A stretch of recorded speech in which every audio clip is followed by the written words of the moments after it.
So, hello there, and welcome to the first ever Delightful Dissent episode kind of background thing.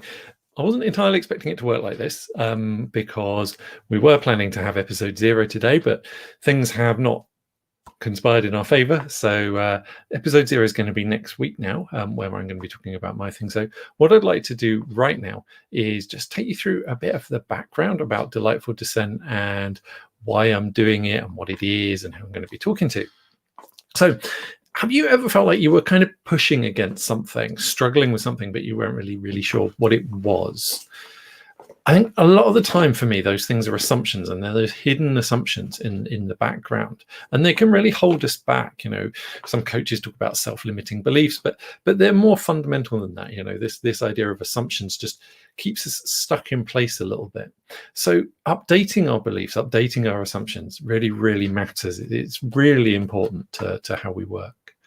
And it's not always a safe thing to do, particularly when we do it to other people. You know, you're taking a step into the unknown. You don't know if this new belief, this new way of being is actually going to work.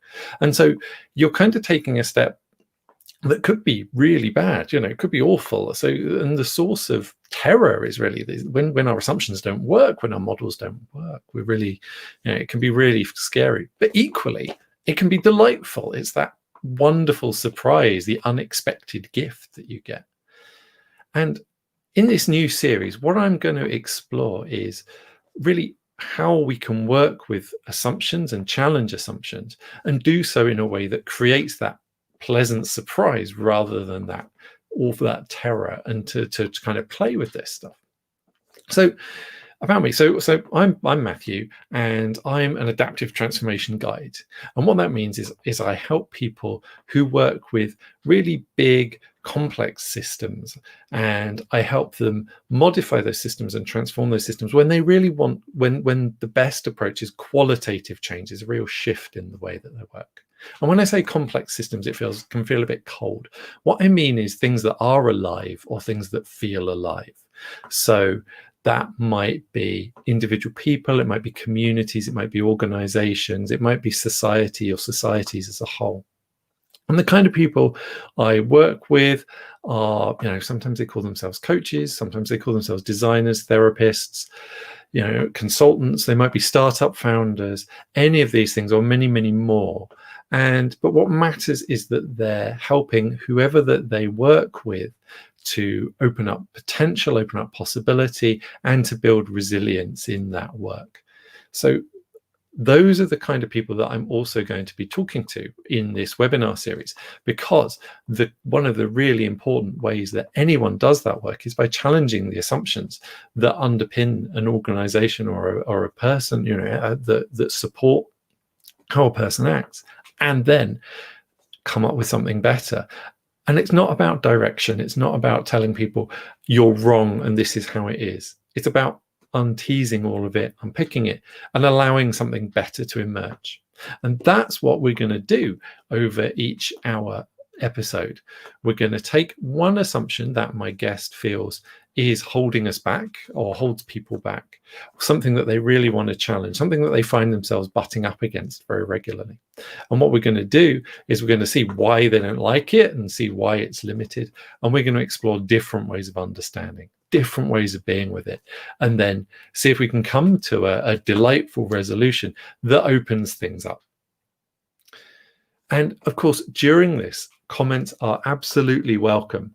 They are really it's all about interaction and all about community. So I'd really love to have comments as the live stream's happening, and beforehand if you've got questions, or afterwards the videos will be available and you can still comment, and I'll be around, and hopefully the guests will still be around to be able to answer any questions, because really this is a co-creation. So it might just be me and my guest live, but you as part of the audience are part of the community as well. And I really, you know, want you to feel that and engage with that as much as is possible. So do have a play with it. Whatever you want to say it.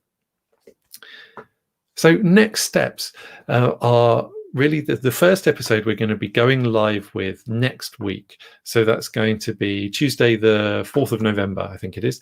And you can catch. I'll make sure that the details are in the comments for you to find the thing.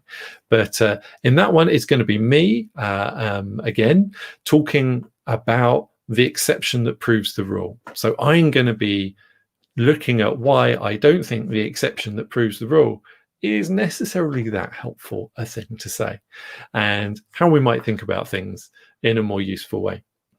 So do check that out, check out the links, and check out the rest of the channel. Otherwise, I'll share some links to my website and other stuff. But if you are excited by this idea, if you're kind of already doing this work and there's something that you think out there you might like to challenge, then really please do get in touch as well. Drop me a message. I'd really love to hear from you, because I want to speak to as many people as possible, and I want to help people get these amazing transformative ideas out there. So yeah, I hope to see you at another one soon.